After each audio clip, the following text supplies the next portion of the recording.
आदाब, इस्तकबाल है। आप देख रहे हैं खबर खास। मैं हूं आपके साथ अबू हुरैरा। नाज़रीन, अलीगढ़ मुस्लिम यूनिवर्सिटी को मरकजी हुकूमत से मिलने वाले तरक्याती फंड में यानी डेवलपमेंट फंड में गुज़िश्ता 5 साल में जबरदस्त कमी देखी जा रही है। इस खबर के बाद यूनिवर्सिटी के असातिज़ा और तलबा तशवीशमंद हैं।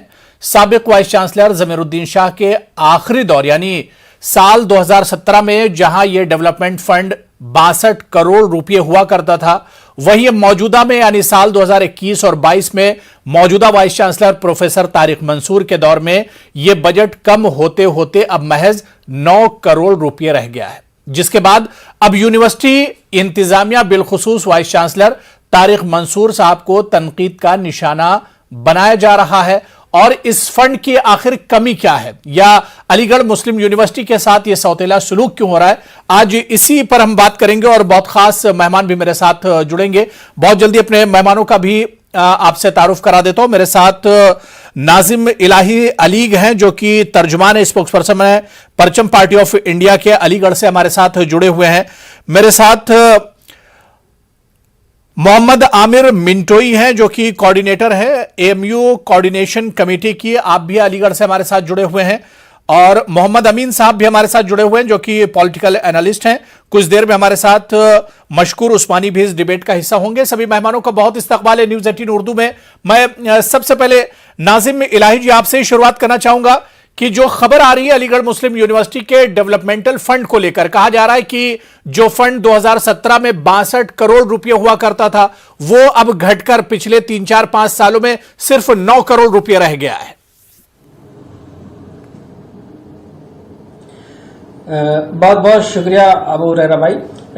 सबसे पहली चीज जो मैं बताता हुआ चलूं कि ये जो तालीमी इदारों का फंड घटाया जाना, इससे पहले अगर हम आते हैं तो भारतीय जनता पार्टी अकलियतें, जितने भी अकलियतें हैं, उनमें से बिलखुसूस मुसलमानों की मजहबी शिनाख्त, तमद्दुनी शिनाख्त और तालीमी शिनाख्त, तालीमी शिनाख्त पर हमला जो हुआ है वो थर्ड स्टेप है। सबसे पहले मजहबी शिनाख्त पर हमला, उसके बाद जो है तमद्दुनी शिनाख्त पे हमला। जो भी शहर, जो भी गली मोहल्ला रोड, जो भी मुसलमानों के नाम, इवन सिर्फ मुसलमानों के नहीं बल्कि उर्दू से मंसूब है, उनके नाम को बदल देना।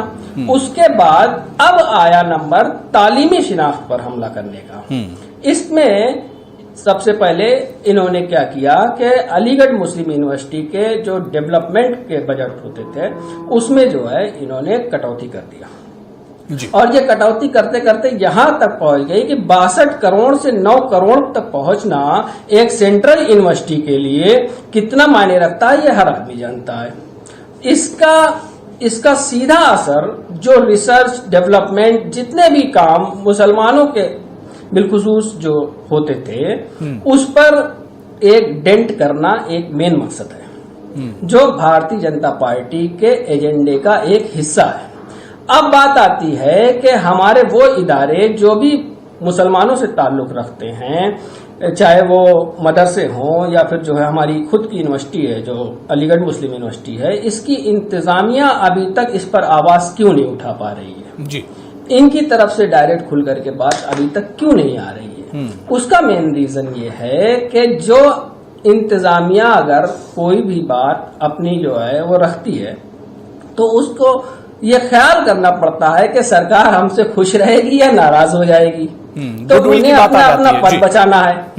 पद बचाने के चक्कर में जी अपनी पोस्ट और आगे का जो भी प्रमोशन है वो लेने के चक्कर में आप मिल्लत के एक इतने बड़े इदारे का नुकसान बर्दाश्त करते चले जा रहे हैं और अभी तक इस पर कोई आवाज नहीं आ रही है। बिल्कुल, यानी जाहिर सी बात है कि एक सेंट्रल यूनिवर्सिटी में इतना ज्यादा बजट में कमी किया जाना, ये तखफीफ किया जाना, डेवलपमेंटल फंड खासतौर से ये है। हम यहां पर एक चीज आपको और बता दें कि ये अलीगढ़ मुस्लिम यूनिवर्सिटी का मेन बजट नहीं है, बल्कि ये एक डेवलपमेंटल फंड होता है बजट में। ये उस डेवलपमेंटल फंड की हम बात कर रहे हैं। मेरे साथ मशकूर उस्मानी साहब, जो कि लीडर हैं कांग्रेस के और एक्स प्रेसिडेंट हैं अलीगढ़ मुस्लिम स्टूडेंट यूनियन के, वो भी मेरे साथ जुड़ चुके हैं। मशकूर उस्मानी साहब, आपका भी बहुत इस्तकबाल है न्यूज़ 18 उर्दू में। मैं मोहम्मद आमिर मिंटोई जी आपके पास आना चाहूंगा। आमिर जी, आपके नजदीक क्या लगता है कि फंड में जो कमी की गई है डेवलपमेंटल फंड में, इसकी वजह क्या हो सकती है? देखिए, मोटे तौर पर ये दो रीजंस नजर आते हैं। जी। एक एजेंडा है और दूसरा मजबूरी। हम्म। मजबूरी कम है, एजेंडा ज्यादा है। मजबूरी है मुल्क की फाइनेंशियल कंडीशन, जो आप देख ही रहे हैं। मुल्क की प्रॉपर्टीज को बेचा जा रहा है, उन्हें सेल आउट किया जा रहा है। एक बहुत ही मतलब बिल्कुल देसी लैंग्वेज में अगर मैं बात करूं तो देखिए, गांव के जब कोई प्रॉपर्टी या कोई भी बड़ा बुजुर्ग होता है, उस प्रॉपर्टी को बेचने की यंग जनरेशन के लोग अगर बात करते हैं तो घर के बूढ़े बुजुर्गों को हमेशा बुरा लगता है। लेकिन उस प्रॉपर्टी का सेल आउट होना इस बात की सबूत होता है कि घर की जो फाइनेंशियल कंडीशंस हैं वो खराब हो रही हैं, तभी प्रॉपर्टी बेच करके और इन्वेस्टमेंट कहीं ना कहीं किया जा रहा है। तो अगर मुल्क की प्रॉपर्टीज को बेचा जा रहा है तो मुल्क की फाइनेंशियल कंडीशंस क्या है वो वाज़ेह तौर पर समझा जा सकता है। दूसरी चीज है एजेंडा, और एजेंडे का मैं थोड़ा सा इसके बैकग्राउंड से खाका लेकर के आना चाहूंगा कि देखिए, आफ्टर इंडिपेंडेंस अलीगढ़ मुस्लिम यूनिवर्सिटी पे, जैसा कि अभी नाजिम इलाही साहब ने कहा कि तीसरे स्टेज में है तालीम। उससे पहले हम मजहबी शनाख्त तो तहजीबी शनाख्त के ऊपर भी हमला वक्तन फवक्तन होता रहा है। आजादी के बाद अलीगढ़ मुस्लिम यूनिवर्सिटी के ऊपर जो सबसे पहला हमला था वो था एमयू एक्ट में अमेंडमेंट, जो कांग्रेस की ही गवर्नमेंट और कहना चाहिए सो कॉल्ड सेकुलर गवर्नमेंट के अंदर हुआ। और खास तौर से उस चीज पर अटैक हुआ उस टाइम पर कि जिस चीज के लिए मुसलमाना ने हिंद ने 30 लाख रुपए as a security amount the then government of India को 1920 में as a security amount deposit किया था ऑटोनॉमी लेने के लिए। उस ऑटोनॉमी पर अटैक किया गया 1951 या 52 का गालिबन वो अमेंडमेंट है, एग्जैक्ट ईयर या तो 51 है 52 है, जो अमेंडमेंट हुआ। और एजुकेशन मिनिस्टर मौलाना अबुल कलाम आजाद, जो मुसलमानों के उस टाइम के बड़े लीडर समझे जाते हैं, तो उनके उनके जेर सदारत जो है ये पूरा अटैक हुआ था। और उसके बाद यूनिवर्सिटी का माइनॉरिटी कैरेक्टर का पूरा जो एजेंडा हुआ, मोहम्मद अली करीम भाई छागला एजुकेशन मिनिस्टर थे उस टाइम जब माइनॉरिटी कैरेक्टर पर अटैक हुआ। उसके बाद 17 साल की वो तहरीक, उसके बाद बहुत कुछ अलीगढ़ ने देखा है, दादरी कांड भी इंदिरा गांधी गवर्नमेंट में देखा है, बहुत कुछ देखा। और फाइनली 1982 का अमेंडमेंट भी आया जब इंदिरा गांधी गवर्नमेंट ने परेशान होकर या जैसे भी, बेस्ट रीजन तो वही बता सकती हैं अब इस दुनिया में नहीं है तो बहरहाल वो कुछ चीजें वापस दी गई अलीगढ़ को, जिससे अलीगढ़ की लीडरशिप उस टाइम की कहना चाहिए एग्री नहीं थी, क्योंकि लीडरशिप ये चाहती थी कि जो 1951 या 52 का जो अमेंडमेंट था वो अमेंडमेंट वापस दिया जाए। आमिर साहब देखिए, अब इतने लंबे उसमें जाएंगे तो वक्त की बहुत कमी है। जो फंडामेंटल जो फंड डेवलपमेंटल फंड्स में कमी की गई, मुख्तसर में इसके लिए बड़ी वजह क्या है? बड़ी वजह मैं वही बता रहा हूं, ये एजेंडा है, ये एजेंडा है। एक एजेंडे के तहत ये पूरा काम हो रहा है। नहीं, इस पर हम तफसील से भी बात करेंगे। मैं मशकूर उस्मानी आपके पास आना चाहूंगा।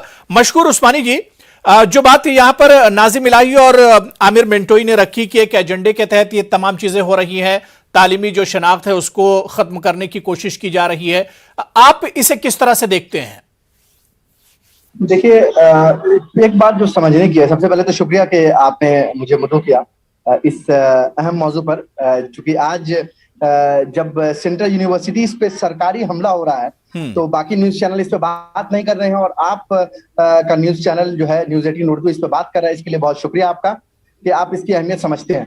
देखिए, ये जो मामला आया है, इस मामले को गहराई से समझने की जरूरत है कि जब 2016-17 के दौरान जब ग्रांट लगभग 70 करोड़ था, फिर 17-18 में 62 हुआ, फिर 22 करोड़, 16 करोड़, 14 करोड़, 10 करोड़, 9 करोड़, और अब 9 करोड़ पे आके ये रुक गया है। ये जो डेवलपमेंटल फंड है ये क्यों दिया जाता है यूनिवर्सिटीज को? ये यूनिवर्सिटीज को इसलिए दिया जाता है कि यूनिवर्सिटीज अपने कैंपसेस के अंदर अलग अलग तरीके से कुछ ना कुछ नया करती रहे, कुछ ऐसी चीजें करती रहे जिससे जो है आने वाले टाइम में यूनिवर्सिटी और बेहतर हो सके। इसके साथ साथ जो और फंड होते हैं, जैसे सैलरी के फंड होते हैं, कुछ नए कोर्सेज स्टार्ट करने के फंड होते हैं। लेकिन पिछले 8 सालों के अंदर क्या हुआ है, अलीगढ़ मुस्लिम यूनिवर्सिटी नहीं बल्कि तमाम सेंट्रल यूनिवर्सिटी के साथ आप देखें, चाहे वो जवाहरलाल नेहरू यूनिवर्सिटी देख लें, चाहे वो आप दिल्ली यूनिवर्सिटी देख लें, कि लगातार फंड कट किया जा रहा है अलग अलग मद से। और सरकार पिछले दिनों एक नया एक सोशा लेके आती है कि अब सरकार जो है वो हायर एजुकेशन को एक अलग तरह से डील करेगी और जो भी यूनिवर्सिटीज है उनको सरकार ग्रांट नहीं देगी, बल्कि वो यूनिवर्सिटी सरकार के एक बॉडी बनाई सरकार ने हायर एजुकेशन पढ़ने के लिए, उससे लोन लेगी। और उसी वक्त जब ये बात सामने आई तभी हम लोगों ने इसका लगातार विरोध किया कि ये कहीं ना कहीं सेंट्रल यूनिवर्सिटीज को खत्म करने की साजिश है। कहीं ना कहीं जो गरीब लोग हैं, जो गरीब बच्चे हैं, जो रिक्शा चलाने वाले के बच्चे हैं, जो खेती करने वाले किसान के बच्चे हैं, जो सेना में जो नौजवान काम कर रहे हैं उनके जो बच्चे हैं, जो कम पैसों पर सस्ते पैसे पे जो है वो पढ़ाई कर पाते हैं। मैं अलीगढ़ मुस्लिम यूनिवर्सिटी का तालिब इल्म रहा। मैंने 19,500 रुपए में वहां से मेडिकल की डिग्री ले ली। और आप देख लीजिए किसी प्राइवेट कॉलेज के अंदर जाएंगे तो 19,500 रुपए तो वहां पे मुझे लगता है कि एक महीने का रहने और खाने पीने का खर्च होगा। मैं पूरे 5 साल की पढ़ाई 19,500 रुपए में की है। तो कहीं ना कहीं ये जो अटैक है, ये खास तौर से अलीगढ़ मुस्लिम यूनिवर्सिटी पर अटैक है, खासतौर से उसके कैरेक्टर पर अटैक है। इसके साथ साथ ये हायर एजुकेशन पे अटैक है, ये उन लोगों पे अटैक है जो कम पैसों में पढ़कर लगातार सरकार से जो है वो अपने जायज बातों को रखते हैं, या सरकार की जो कोई नीतियां आती हैं उनमें अगर कुछ कमी रहती है उसको उजागर करते हैं। सरकार ये चाहती नहीं है। आपने देखा कि पिछले 3 साल पहले 2019 की कहानी मैं आपको बता रहा हूं कि आपने देखा कि अचानक से एक सरकार लिस्ट लाती है यूनिवर्सिटी ऑफ इमिनेंस की। उस लिस्ट में पहले नंबर पे जियो यूनिवर्सिटी होती है। वो जियो यूनिवर्सिटी जिसका कहीं नाम नहीं, जिसकी कहीं वेबसाइट नहीं, मैं बुनियाद की बात भी नहीं करूंगा कि कहीं उसकी ईट डली या नहीं डली, लेकिन उससे पहले उसको यूनिवर्सिटी ऑफ इमिनेंस का दर्जा दे दिया था। लेकिन जो यूनिवर्सिटी जो 150 साल पुरानी है, जो यूनिवर्सिटी 100 साल पुरानी है, उन यूनिवर्सिटीज को जिनको हिंदुस्तान के आईन में, यहाँ के कॉन्स्टिट्यूशन संविधान में इंस्टीट्यूट ऑफ नेशनल इंपॉर्टेंस बताया गया है, आप उसको उससे बाहर रखने की कोशिश करते हैं या उसको उसके नीचे रखने की कोशिश करते हैं और इस तरह से प्राइवेट यूनिवर्सिटीज को बढ़ावा देने का काम करते हैं। और मैं इसमें कोई मुझे कहते हुए दोहराई नहीं बिल्कुल मैं इस पर मोहम्मद अमीन साहब बहुत देर से वेट कर रहे हैं। प्रधानमंत्री नरेंद्र मोदी जी को ये सोचना चाहिए, बस मैं वाइंड अप कर रहा हूं, ये सोचना चाहिए। वो कहते हैं कि वो गरीब के बेटा है, वो कहते हैं कि वो एक ऐसे परिवार से आते हैं जहां पर उनको चाय भी बेचनी पड़ी थी एक समय पे। मैं बताना चाहता हूं आपके माध्यम से आदरणीय प्रधानमंत्री जी से कि प्रधानमंत्री जी, हम लोग भी उसी परिवार से आते हैं जहां पे खेती होती है। हमारे पिताजी ने चाय तो नहीं बेची, लेकिन हम लोगों ने, हमारे पिताजी बिल्कुल, एक बड़ी तादाद अलीगढ़ मुस्लिम यूनिवर्सिटी आती है जो गरीब और पिछड़े तबके से आती है और बहुत बैकवर्ड इलाकों से आती है। ऑटो चलाने वाले के बच्चे पढ़ते हैं। बिल्कुल, मैं मोहम्मद अमीन साहब करोगे जी मोहम्मद अमीन साहब मैं आपके पास आना चाहूंगा। मोहम्मद अमीन साहब, बहुत तफसील से देखिए, तीनों पैनलिस्ट को आपने सुना और ये तीनों पैनलिस्ट का ताल्लुक अलीगढ़ मुस्लिम यूनिवर्सिटी से कहीं ना कहीं है। अब सवाल ये उठ रहा है कि जो ये बात कही जा रही, जो इल्जाम लगाया जा रहा है कि डेवलपमेंटल फंड में जो कमी है ये एक एजेंडे के तहत किया जा रहा है, इस कमी को किस तरह से आप देखते हैं?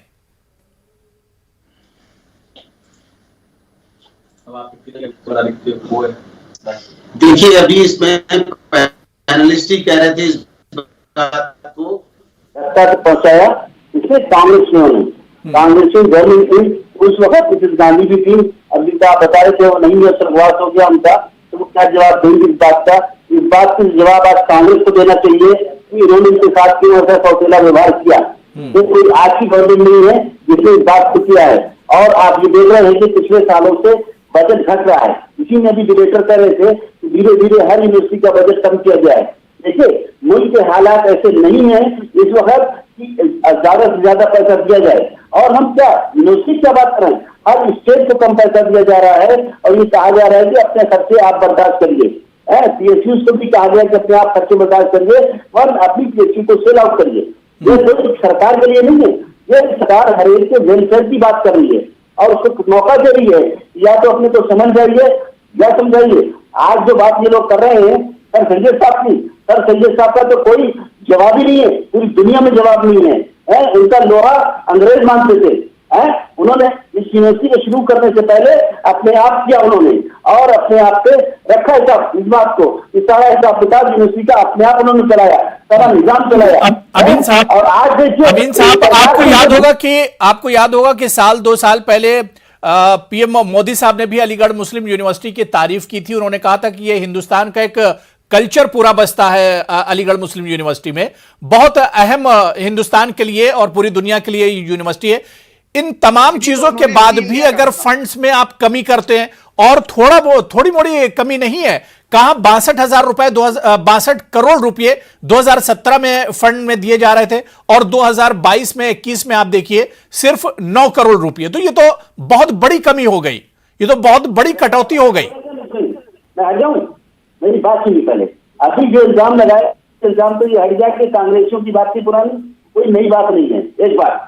दूसरी सवाल, अभी ये कहा गया कि यहाँ पर उत्तर प्रदेश में इस बात को कहा जा रहा है, या बेसिकल का एजेंडा है। क्या एजेंडा है कि मुसलमानों की चुनाव खत्म कर दी जाए, ये कर दिया जाए, वो कर दिया जाए, इदारों को खत्म कर दिया जाए, मदरसों को खत्म कर दिया जाए। ये बात तो मैं नकारता हूँ सिरे से।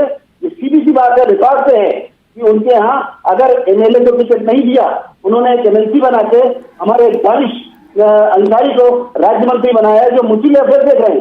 क्या मुस्लिम विरोधियों की सरकार और डॉक्टर वहां पर हैं इफ्तिखार, वो मदरसा बोर्ड के चेयरमैन अपॉइंट किए गए हैं। उसने तो हिंदी को तो अपॉइंट नहीं किया गया।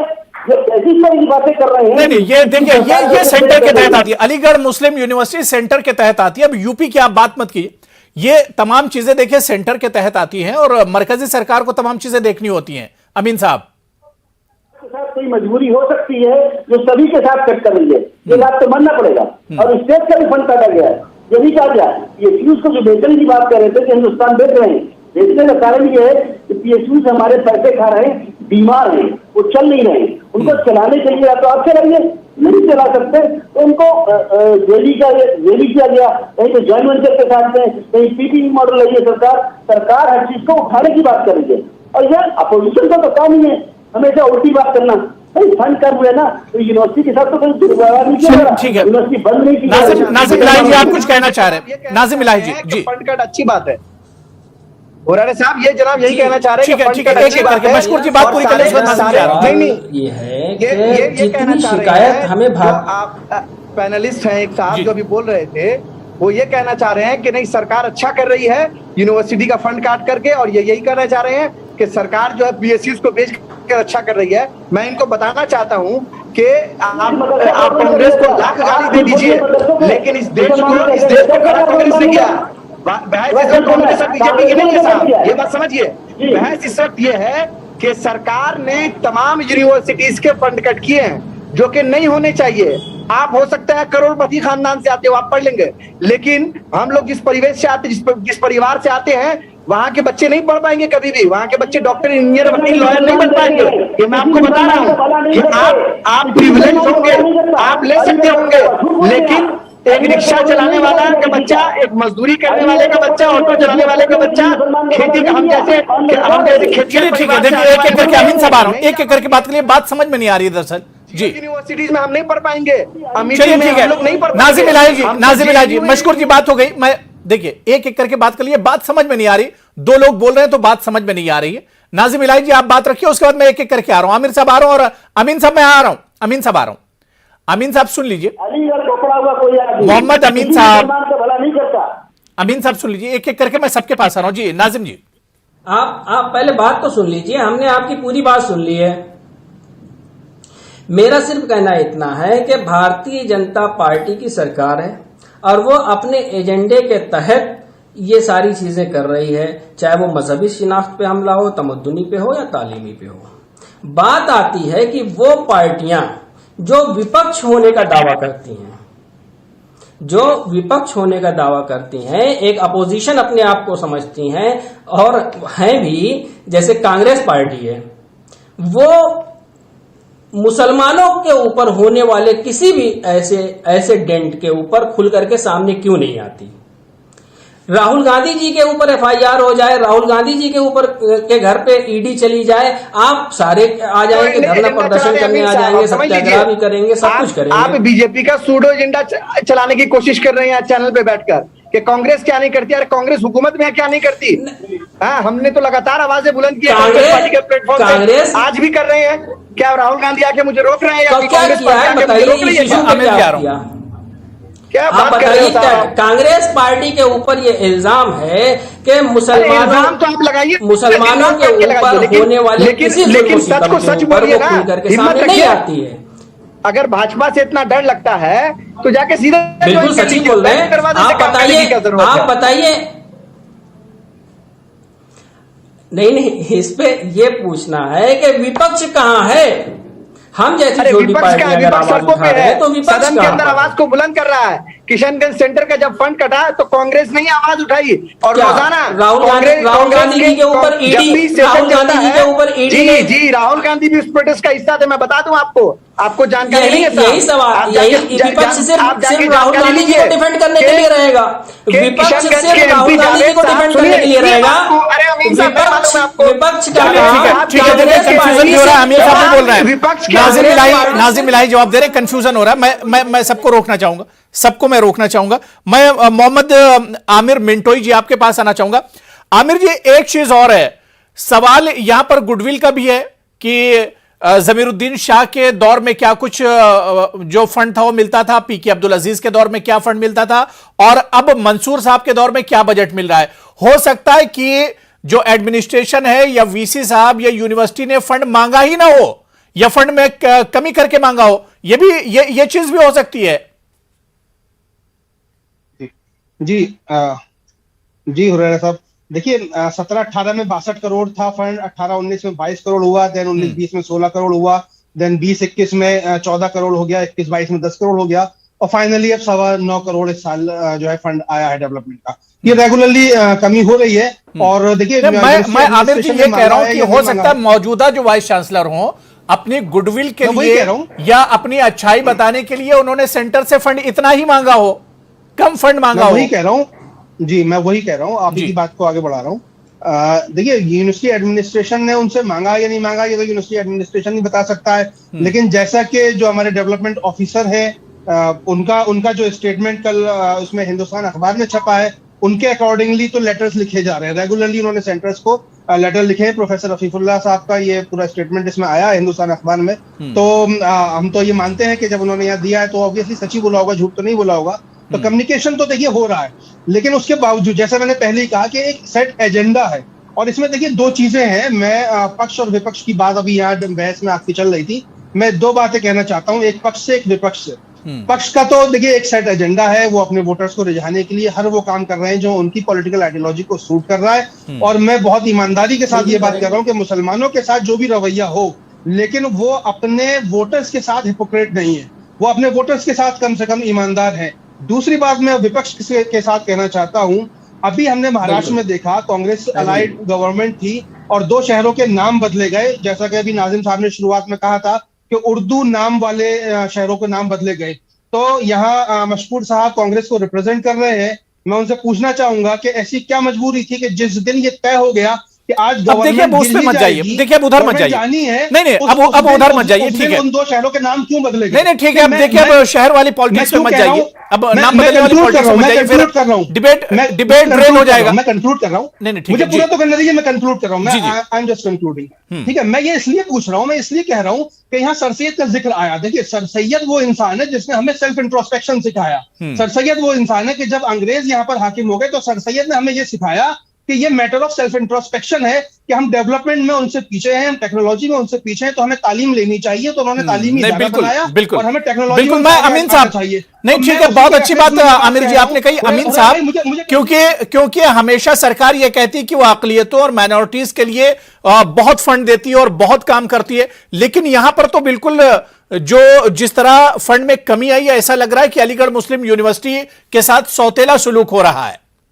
देखिए एक चीज मैं आपको बता दूं, इस बात से बिल्कुल मैंने इत्तेफाक नहीं रखता, जैसे पहले कहा गया कि ये जो गवर्नमेंट है टारगेट कर रही है, इसीलिए मैंने नाम दिया है। डॉक्टर इफ्तिखार साहब जो हैं वो मदरसा बोर्ड के चेयरमैन है यूपी के, जो भी गवर्नमेंट ने किया है। अभी दानिश अली अंसारी को राज्य मंत्री बनाया है, वो मुस्लिम के औकाफ देख रहे हैं सारा, वो राज्य मंत्री बनाए जाते। देखिए जहां तक सवाल है, मुस्लिम के अगेंस्ट नहीं है गवर्नमेंट चाहती सबका साथ सबका विकास और सबके लिए। नहीं तो यहाँ सबका यहाँ कहाँ सबका साथ नजर आ रहा है? आप यहाँ फंड में इतनी ज्यादा कटौती कर रहे हैं, तो कहाँ आप एक तरफ कह रहे हैं कि हम माइनॉरिटीज को, मुसलमानों को बढ़ाना भी चाह रहे हैं, हर मैदान में आगे बढ़े, लेकिन दूसरी तरफ आप फंड काट ले रहे हैं। अब सुनिए, फंड का जहां तक सवाल है, अभी आपके डिबेटर ही बता रहे थे, आप भी नॉलेज है, देख लीजिए गूगल में कि हर यूनिवर्सिटी का फंड थोड़ा कम किया गया है। और मुल्क के ऐसे हालात नहीं थे 2 साल पहले, आपने देखा है कि लॉकडाउन लगा हुआ था, पूरी दुनिया नीचे चली गई है। आज अमेरिका को देखिए आर्थिक स्थिति क्या हो गई है, जो दुनिया में कहता है कि मैं सबका हीरो हूँ। आज हमारे हिंदुस्तान में कम से कम लोगों को भीख तो नहीं मांगनी पड़ी। इस गवर्नमेंट ने सबको खाने को दिया है, उसमें ये नहीं पूछा कि कौन सा गरीब किस कम्युनिटी का है। और आज अगर थोड़े रकम फंड कम हो गए यूनिवर्सिटी में, यूनिवर्सिटी बंद तो नहीं हो रही है। अब मैं सर सैयद साहब का इसलिए बात कर रहा था कि सर सैयद साहब ने तब उस वक्त यूनिवर्सिटी कायम की अपने ताकत के साथ में, अपने वकार के साथ में, ऊंचाई गांव पर जाते। ठीक है, वो दौर दूसरा था अमीन साहब। अमीन साहब, वो दौर दूसरा था, अब हालात बहुत कुछ बदल चुके हैं। मैं मशकूर साहब एक लास्ट कमेंट आपसे लेना चाहूंगा। मशकूर साहब, इसी तरह से अगर फंड्स घटते रहे तो यूनिवर्सिटी पर तो बहुत बोझ पड़ेगा। जी, यूनिवर्सिटी पे बोझ पड़ेगा। सबसे बड़ी बात ये समझे अमीन साहब कि ये फंड कट जो हो रहा है वो अलीगढ़ मुस्लिम यूनिवर्सिटी के तो न्यूज बनाया और उस पर डिबेट हो रहा है, बट यहाँ जो बात हो रही है वो ओवरऑल जो हायर इंस्टीट्यूशंस के जितने भी यूनिवर्सिटीज हैं उनके फंड कट की बात हो रही है। और ये सिर्फ यूनिवर्सिटीज के नहीं बल्कि माइनॉरिटी के स्कॉलरशिप के फंड कट हो गए, कई 100 करोड़ रुपए कम हो गए। Maulana Azad national education foundation का फंड को कट किया गया। तो सिर्फ जबान चलाने से नहीं होगा कि सरकार कहे कि सबका साथ, सबका विकास और सबका विश्वास, तो सबका विकास बिना फंड दिए कैसे होगा? अमीन साहब को जवाब दे रहे हैं। अमीन साहब जवाब दे रहे हैं। तो उन्होंने कहा कि बिना का पैसा दिया जाए। सुनिए, इसमें अभी तक जो फंड आते रहे वो वाइस चांसलर के नाम आते रहे, उसकी जांच होनी चाहिए। अमीन साहब, जो नारा दिया गया वो कम से कम जमीनी वो दिखना तो चाहिए ना, सबका साथ सबका विकास वाला नारा, वो कम से कम दिखना तो चाहिए। नाम आता रहा, वो खा जाते रहे। ये है अंदर की बात। शर्म आनी चाहिए इनको। आप क्या चाह रहे हैं कि देशवासी के हाथ में कटोरा आ जाए? हिंदुस्तानी अब कटोरा नहीं किसी सबको बताए। चलिए ठीक है, अब सवाल यही उठता है कि सरकार का नारा है सबका साथ सबका विकास और सबका विश्वास, लेकिन विश्वास कैसे सबका जीतेंगे जब तक आप एक तरफ कहते हैं कि मुसलमानों को आगे बढ़ाना है, माइनॉरिटीज और अकलियतों को आगे बढ़ाना है, लेकिन उनके जो इदारे हैं उन्हीं पर अगर उनका फंड और उनके बजट में कमी की जाएगी तो फिर ये माइनॉरिटीज और या मुसलमान जो है किस तरह से आगे बढ़ेंगे। इस पर सरकार को सोचना होगा और सरकार का जो नारा है उस पर भी एक तरह से खरा उतरना होगा। बहुत बहुत शुक्रिया, बड़ी अच्छी बातचीत हुई। मशकूर उस्मानी साहब, मोहम्मद अमीन साहब, नाजिम इलाही जी और मोहम्मद आमिर मिंटोई जी, सभी का बहुत बहुत शुक्रिया चर्चा में जुड़ने के लिए। आदाब।